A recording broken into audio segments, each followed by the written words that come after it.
Ministries o sa makausapa mong gipasalamatan ang sa inyong pag-subscribe o sa inyo usab nga pagsunod sa mga pagtulunan nga ato nang ika-broadcast pinagi sa YouTube. Ninigay yun na amo usab nga pasalamatan ang atong mga kaigsunan nga naghatag sila og request sa mga topic nga kinahanglan atong pahisgutan nini nga ministry. Dinihigay yun na sa dili pa ta magsugod sa pagpamlandong sa mga pulong sa Dios. Akong gihangyo nga atong dulo ng Ginoo pinagis pagampo. Sa imong presensya o Dios, ikaw ang gipasalamatan. Tungod kay ikaw, Dios nga mahigugmaon. Salamat bisan pa sa makagiyunan nga magihatag kanamo sa pagtuon sa imong mga pulong o gitugot ng tao Dios nga nini magtakna makabaton kami kasing-kasing inablihan. Alang sa pagdawat sa imong mga pulong. Tagay kami sa langit nga nga kahibalo o Dios sa pagbatbat sa imong mga pulong. Amo kining gipasalamatan og giyampo sa ngalan sa Ginoong Jesucristo nga among manluluwas. Amen. Mga igsoon, usa sa mga hangyo sa ato ang mga subscribers nga atong pagisgutan mao ang bersikulo nga atong makita sa Hebrehanon kapitulo 6 bersikulo 4. Akong pagbasahon kini pinaagi sa English nga nagingon siya. For it is impossible for those who were once enlightened and have tasted of the heavenly gift and were made partakers of the Holy Ghost and have tasted the good word of God and the powers of the world to come. If they shall fall away, to renew them again unto repentance, seeing they crucify to themselves the Son of God afresh and put him to an open shame.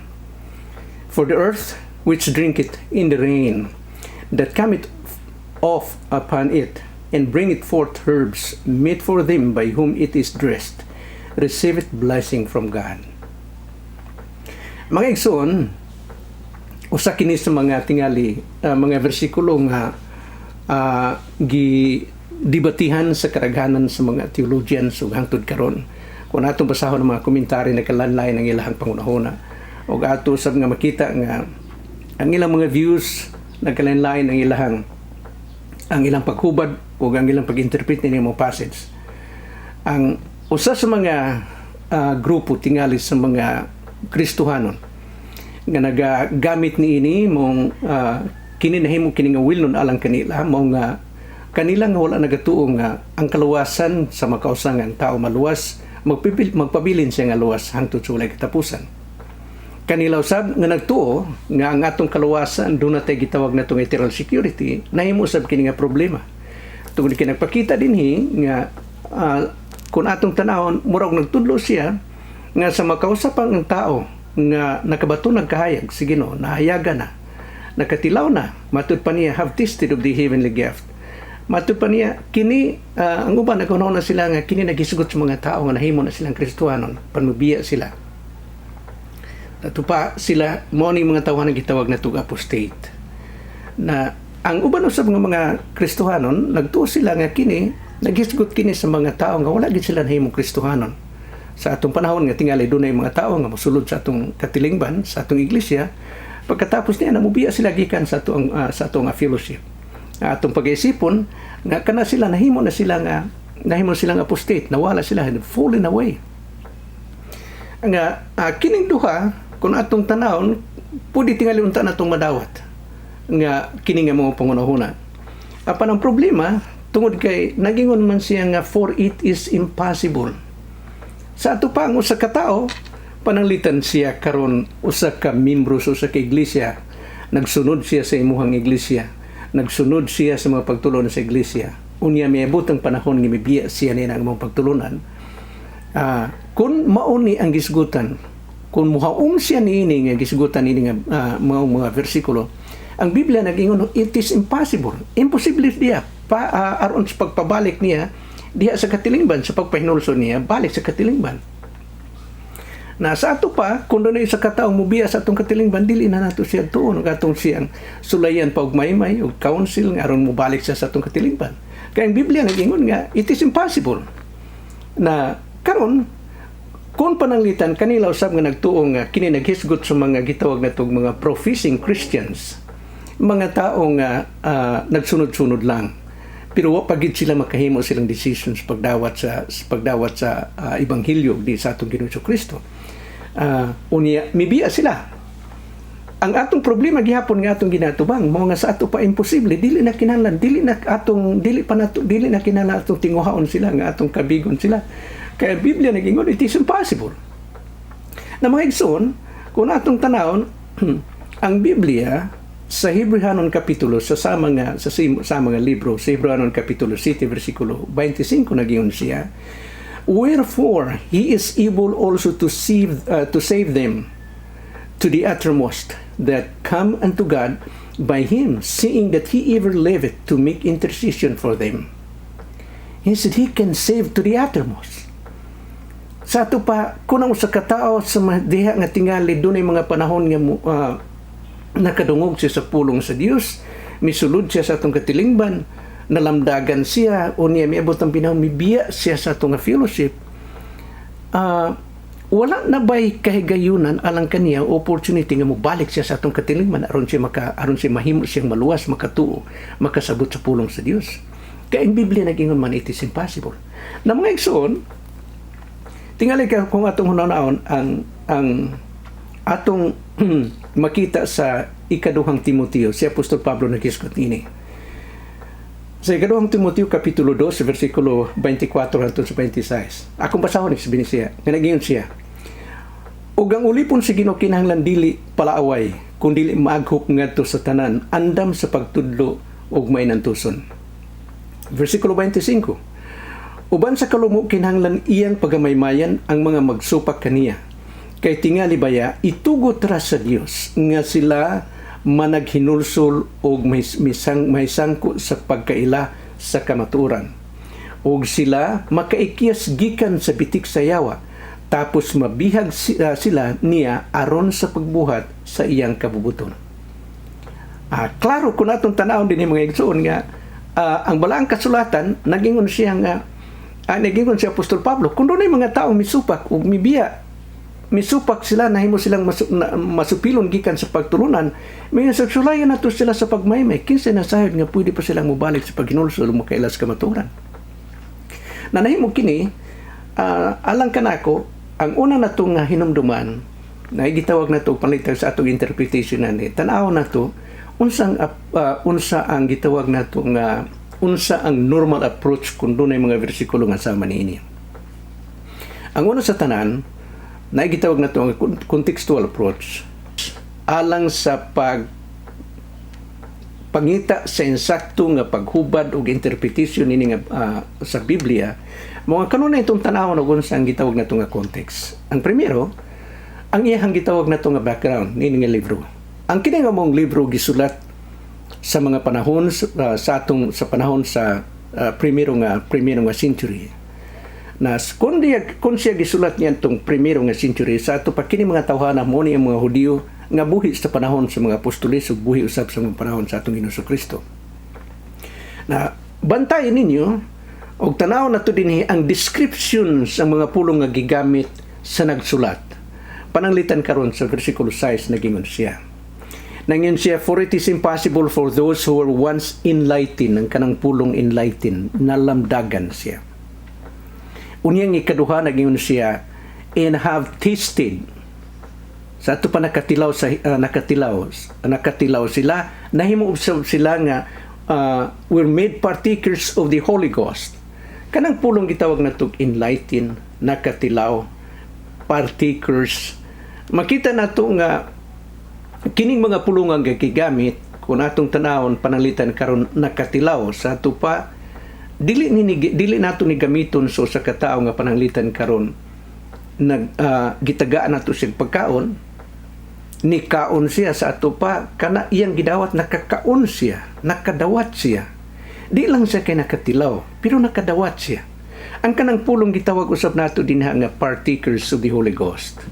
Kita di lang kanahimo kitang partakers of the Holy Ghost. In reality, kita nahimo ta nga atong nadawat, atong naangkon ang kanang balang Espiritu Santo. Di lang kay ang usa ka Kristohano nalamdagan sa pagkatinud, apan ang usa ka Kristohano nahimo siyang gitawag natong nahimo siyang kahayag. Kay nakabaton siya sa Dios, nakabaton siya sa balang Espiritu Santo, nakabaton siya sa atong Ginoong Kristo, Diha sa kasing-kasing nga mong kahayag, mo hinungdan mingon ng Balaang Kasulatan, kamo mao ang kahayag, kamo nahimong kahayag. Di lang kay kita nalamdagan. Nakaron, kung atong tanawon, sumala sa kong ingon nga kini gisulat niya itong panahon na sa first century ng mga tao. Unsa may buti pasabot niini. Sa ato pa kadtong mga tao nga gisgutan nining nga mong libro, mao kining mga tao nga sa pagkatinuod sila di lang kay sila sama sa atong panahon karon nga nakadungog sa pulong sa Dios.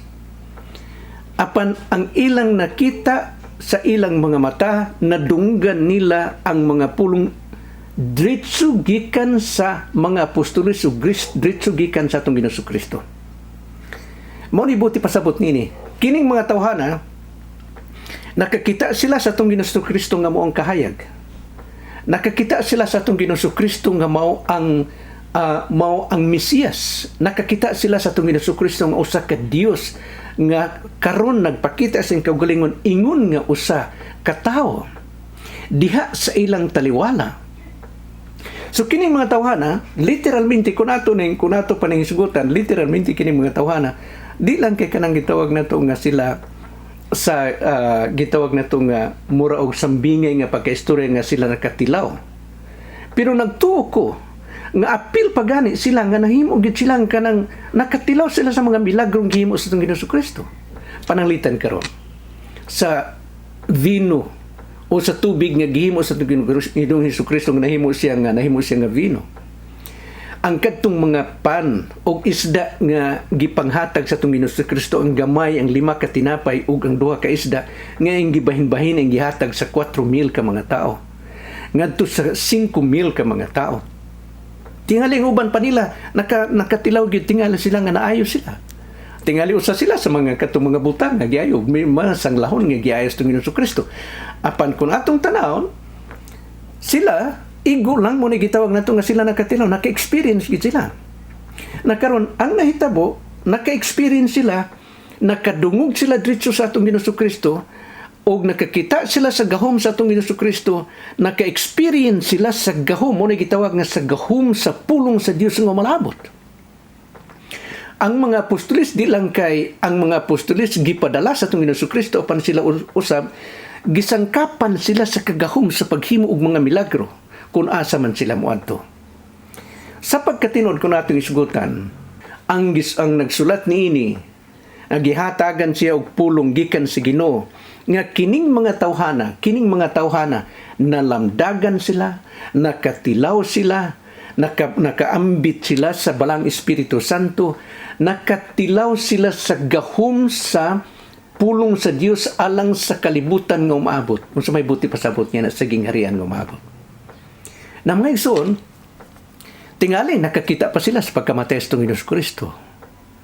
Nakita nila ning tanan. Apan ang nahitabo nga bisan pa nga sila nakakita sila, nakatilaw sila, naka-experience sila sa gahom sa Dios, apan nagpabilin sila nga sila magtuo. Mao ni ang buti pasabot nga kining mga tawhana ni atong panahon na kini mao ni silang mga tawhana nga nalamdagan diha sa presensya sa atong Ginoong Kristo nga moong kahayag, may ni sa kalibutan nga moong kahayag, nakakita sila, nakadungog sila sa pulong sa Dios nga giwalis gitudlo sa atong Ginoong Kristo, nakakita pa sila sa atong Ginoong Kristo nga namatay dito sa ibabaw sa krus, tingali hangtod nga sila nakakita pa sa mga apostoles nga gitagaan sila kagahom sa Dios, tapos ang atong Ginoong Kristo mikayab ngadto sa langit, apan sila wala man nagpanuong. Na karon mga igsoon, magunaw na ta, naabatay lain nga example nga buti pasabot nga mao ni ang buti pasabot sa Dios. Kaya buta kong ipasabot dinhi nga ang Biblia, ang gisgutan dinhi sa Biblia, kining mga tawhana nga mao naka-experience. Dili nato ni pwede nga ika-aplikar sa atong panahon. Kay ang description sa mga taong gisgutan nining bersikuloha wala og dili na ma-experiencehan sa mga tao sa atong panahon. Dili naman ta maka-experience sa gahom. Sama sa gahom nga nakita nato sa atong Ginoong Kristo nga gisulat sa Balaang Kasulatan. Dili na ta maka-experience niya itong mga milagro nga gihimo sa itong Ginoong Kristo. Di na ta, wa na ta makaambit sa gahum sa Balang Espiritu Santo sama sa adlaw sa Pentecoste sa itong panahon. Pero kining mga tawhana, mao ni ang gisgutan nini. Kining mga tawhana sa first century, mao ni ang ilang na-experiensyahan. Apan nagpadayon sila nga dili gihapon sila managpanuo, dili gihapon sila managpanuo. Mao ni ang buti pasabot nini, kining mga tawhana ang buti pasabot nini. Sa Isaias Kapitulo 5, versikulo 1, nagingon siya, "Pawita ako alang sa akong hinigugma ug usa ka lawiton sa akong hinigugma mahatungod sa iyang kaparasan." Ang akong hinigugma nga may usa ka kaparasan ug usa ka bungtod nga mabungahon kayo. Ug iyang gikalutan ug gikuhaan sa mga bato ug kinigitam na niya sa labing pinili nga mga paras. O gitukuran og usa ka turi sa taliwala nini. O gipaangayan usab og usa ka pug-anan sa iyang ginapaabot nga mga bunga unta. O mingbunga hinuon sa paras nga ihalas. O karon o mga pumulupyo sa Jerusalem, o mga tao sa Huda, hukmi ninyo, gipangamuyo ko kaninyo, ako ga akong kaparasan. Unsa pay arang buhaton ko sa akong kaparasan nga wala nako buhata. Nagpaabot ako nga kini mamunga unta og paras. Ngano nga namunga man kini og paras nga ihalas. Ug karon sultihan ko ikaw kun unsay buhaton ko sa akong kaparasan. Kuhaon ko ang alad niini o kini pagaut-uton. Bungkagon ko ang kuta niini o kini pagatamakan o kini pasagdan ko nga biniyan o kini dili na pagakapnan o dili na pabungahon apan manurok ang mga sampinit sa mga tunok o suguon ko usab nga ang dag-om nga dili na sila magapaulan sa ibabaw niini. Kay ang kaparasan ni Jehova mao ang panon, mao ang balay sa Israel ug mga tao sa Huda.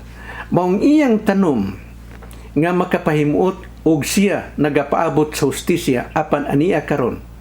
Ang pagdaog-daog ang pagpaabot sa kapagkamatarong apan aniya karon ang usa ka pagtuaw. Mga igsoon ko natong tanawon, doon gitawag nato nga si Isaias naghatag sa aligori. Mingon siya, doon ako'y usa ka kaparasan. Ang kaparasan, nagtanong ako sa kakaparasan dito sa bungtod nga hamili kayo. Fertile. Matud pa niya.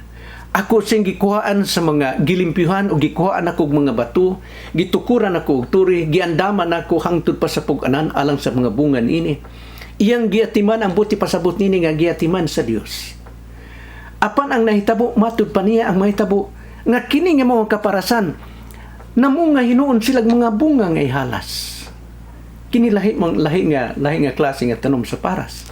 Tungod kay makapili man sila og unsa nga klase nga bunga ang ilang gusto nga papungahon. Kay naghisgot man kini sa tao. Ang buta ko ipasabot nga nung gigamit nako kini mga bersikulo. Tungod kay usa kini sa mga ehemplo nga gipakita sa Balang Kasulatan nga ang Dios nagtinguha og iyang gihimo ang tanan aron unta ang nasod sa Israel mahimo sila nga makaila og maluwas sila, makabaton sila sa kaluwasan o kinabuhi nga walay katapusan. Gihimo sa Dios ang tanan. Parehas lang gihapon nimo ni gingon matud pa sa Balang Kasulatan. Si Jehova nagingon, unsa pa may akong mahimo? What can I do more that I have not done? Unsa pay akong mahimon nga dapat unta aron sila maghinulsol? Mubalik ta dito sa Hebrehanon. Mo ni ang buti pasabot sa libro sa Hebrehanon. Nga iya na silang nalamdagan na sila, nakatilaw na sila, nakakita na sila, nakatilaw na sila sa gahom sa pulong sa Dios sa umaabot nga kalibutan nga umaabot. Apan dili gihapon sila na nagpanuo. Nga maigsoon, ang atong Ginoong Kristo sama usab sa gisulti sa atong Ginoong Kristo sa didto siya sa ibabaw sa bungtod. Samtang naglantaw siya dito sa siyudad sa Jerusalem. Mingon siya sa Matthew Kapitulo 23, versikulo 37 hangtod sa 38 nagyon siya. O Jerusalem, Jerusalem, nga nagapatay sa mga propeta ug nagbato sa mga sinugo nga na kanimo. Sa makadaghan gipangandoy ko ang pagtigom unta sa imong mga anak, maingon sa himungan nga nagatigom sa iyang mga piso ilalom sa iyang mga pako. Apan nagdumili kamo, tanawa, mabiniyaan o mamingaw ang inyong balay. Kay sultihan ko kamo nga dili na kamo makakita kanako pag-usab hangtod makaingon kamo, dalaygon ang nagaanhi sa ngalan sa Ginoo. Mo ni gitawag nato nga the lamentation of Christ. Samtang naglantaw siya sa Jerusalem, samtang naglantaw siya sa syudad ngayong hinigugma nga syudad, the capital city of the nation of Israel. Samtang naglantaw siya dito sa mga syudad, naglantaw siya sa kadaghan sa mga tao, nagyon siya, O Jerusalem, Jerusalem. Sa makadaghan ako kamong gitawag. Gipadad-an ko kamo ug akong mga sulugon apan inyong gipangpatay. Kini atong makita usab bisan pa man ang kun atong tan-awon sa mga sambingay nga gihatag sa atong Hesus Kristo, miyon siya sama sa usa ka tawo nga nagpadala sa iyang mga sulugoon alang sa iyang uma. Apan sa pag-abot dito ilang gipangpatay. Sa sunod niya na iya na usab nga gipadala ang kaugalingon niyang anak. Apan ang iyang anak ila pud gagipatay ang iyang anak. Nini nga bahin sa balaang kasulatan ang atong Hesus Kristo nagingon siya, sa makadaghan ako kamong gitigong. Ako kamong gitawag. Sama sa usa ka himungan nga nagtawag sa iyang mga piso nga iyang ipahimutang ilalom sa iyang mga pako aron nga unta iyang maprotektahan. Ingon ana kadako ang paghigugma sa atong Dios ngadto sa nasod sa Israel. Apan ang nasod sa Israel matud pa nini nga balaan sa mga pulong nini nga atong makita nga gingon sa tuwing Hesus Kristo. Apan kamo nagdumili. Usa kini sa matawag nato nga pruba, ebidensya sa nga dunay kalabutan ang kaluwasan, dunay kalabutan ang tao, dunay kalabutan sa kaluwasan sa paghatag sa desisyon. Dunay pagtulunan nga nagtudlo nga ang mga tao naluwas na sila tungod kay gipili. So mga tao lang nga gipili sa Dios mo'y naluwas. Sa pagkatinod ang balaang kasulatan unsay nagingon sa balaang kasulatan sa unang Timoteo kapitulo 2 bersikulo 4 nagingon siya. Kung atong basahon kini sa English, who will have all men to be saved and to come unto the knowledge of truth. Ingon siya, kung ang kabubuton sa Ginoo, ang iyang kabubuton kung atong pangutanon, unsa ang kabubuton sa Dios alang sa kaluwasan, ingon siya, gusto na akong ang tanan. Maingon man usab kung atong tanaw din ang nasod sa Israel, gustong taniyang ang tanan nga nasod sa Israel, makabaton sila sa kamaturan ug makabaton sila sa kinabuhi nga dayon. So mo ni ang gisgutan dinhi kung atong tanawon min siya, nalamdagan sila, nakatilaw sila, gipatilaw sila, gipaambit sila sa gahom sa balang Espiritu Santo. Apan nagdumili sila. Mo na hinungdan ang Biblia nagingon, it is impossible to bring them back into repentance. Ang buti pasabot niya na dili na wala na laing mahimo ang Dios, gihimo na niya ang tanan. Di lang kay ang Dios nagpadala sa mga ulipon, apan nagpadala siya sa kaugalingon niyang anak ug ila usab nga gilansang ang kaugalingon niyang anak. Ya maigsoon ko na ito na. Nganong nahimo siyang imposible? Tungod kay ang Dios dili siya mo violate sa imuhang kaugalingon nga sovereignty.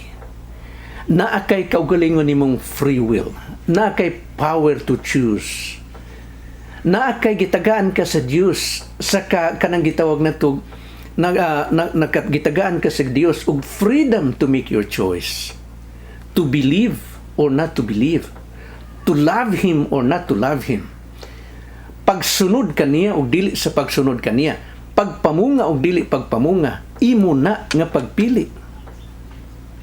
Atong makita nga ang buti pasabot nini kini gi-aplikar kini naghisgot kini sa mga tao niadtong panahon na. Pero ang application makita usab nato ang application nga sa atong panahon dili pwede nato ning i-aplikar kini nga mga bersikulo. Hino na di mga moral lesson nga atong makita. Nasa to pa ang Dios, grabe ang paghigugma sa Dios alang kanato. Iyang gihimo ang tanan. Gihimo sa Dios sa atong panahon karon, pinakasayon nga ang tao makabaton og kaluwasan sa unsang paagi. Pagtuo lang. Kay gihimo na sa atong Ginoong Kristo dito si babaw sa krus. Pinagis na pagpakamatay dito si babaw sa krus. Aron ikaw ako maluwas. Balik ta. Nga nining versikulo ha, ang buti pasabot nining versikulo ha, ang atong mahimong conclusion ng versikulo ha.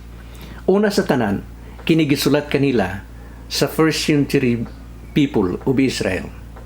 Kadto silang nakakita, nakadungog sa atong Ginoong Kristo sa mga apostoles nga naka-experience sila sa gahom sa mga milagro nga gipanghimo ni Kristo, gapang milagro nga gihimo sa mga apostoles, apan nagpadayon gihapon sila nga wala managpanuo. Mo na gingon sa balang kasulatan, for it is impossible.